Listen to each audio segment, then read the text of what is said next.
Sweet pies, hand pies, even fried pies. The world of pie is endless and delicious. From French silk to the more creative pies, including apple pear or butterscotch pecan, it's a classic American dessert that withstands the test of time.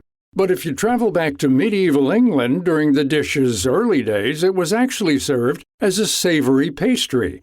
Ever heard of pigeon pie?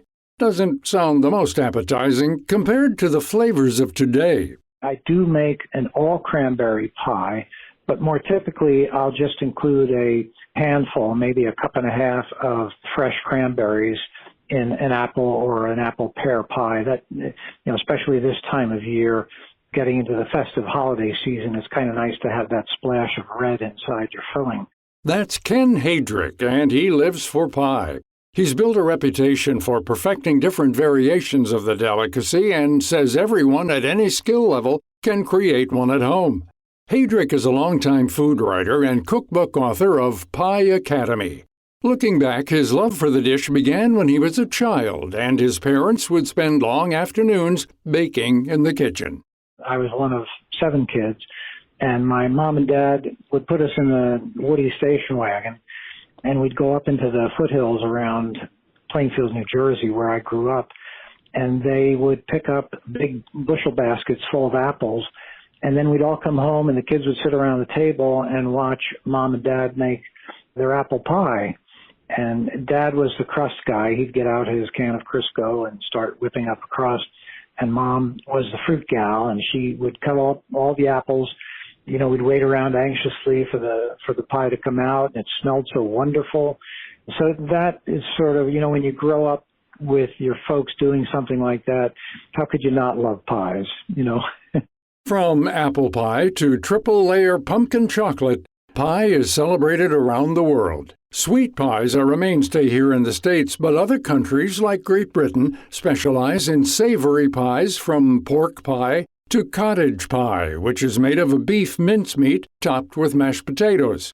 In Australia and New Zealand, hand-sized meat and gravy pies are a popular on-the-go snack. They're also served at sports arenas and local eateries.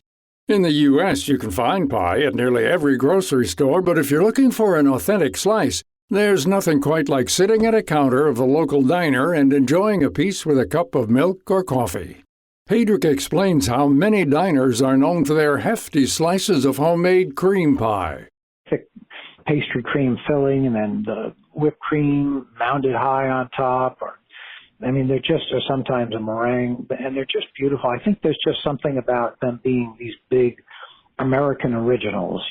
People just love these pies, and you see them, someone will order one, the waiter or waitress will bring this big slab of cream pie to the table, and just like you look to the table next to you and you look over and say, I want a piece of that, Haedrich himself plans to go a bit unconventional this Thanksgiving, straying away from the typical pecan and pumpkin, and instead opting for a creamier buttermilk pie. Never heard of it? The filling is made with pantry staples like butter, sugar, egg yolks, and buttermilk, all beaten together and folded in with whisked egg whites to create a rich southern custard pie. Top it with a dollop of whipped cream, and you're all set. He says pie fillings are often easier than most people assume, but that for home bakers, the most nail-biting part of the process is usually the crust. People don't often know first of all, how long to cut the fat into the flour, into the dry ingredients. They're a little bit uncertain about how much liquid to add. That's very common. People will send me photos or they'll send me emails, and they have rolled out their crust and it's very dry and crumbly. It's usually because they didn't add enough liquid. So that's a very common problem. Sometimes the dough is too wet, it's just the opposite thing, and it sticks to whatever surface they're rolling it on. So those are two of the most common problems right there. In order to get that buttery golden crust that's able to hold the filling in place, stick to the following exact recipe and give yourself enough time in case you make a mistake. Remember that creating crust from scratch takes patience and practice. If you're crunched for time during the holidays, pre-make the dough. I do that all the time.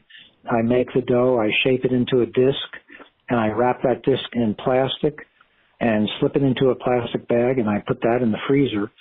And that's a big help to have those pie doughs made ahead of time. You can even roll it out ahead of time and put it in your pan and get it all shaped and flute the edge and have that pie shell waiting for you in the freezer. If you're short on time, you can also make and bake a pecan pie in the days before and then stick it in the freezer. Just make sure you pull it out the night before so it has time to defrost. Making any kind of pie from home is something to be proud of. Every year the magazines have these killer pies on the cover, but people don't realize that it's taken a team of food stylists and bakers a week to make that pie and make it look fabulous. So those are unrealistic expectations that we should just let go of when we're making a pie, and just know that ours is going to have some dings. It's going to bubble over the edge. It's going to be a lot of things, but it's probably not going to be perfect, and that's perfectly okay. Whether you stick to the traditional classics or venture outside the box this holiday season, remember that all pie is good pie. To find additional links and archives of past shows, log on to viewpointsradio.org. This segment was written and produced by Amira Zaveri, studio production by Jason Dickey. I'm Gary Price.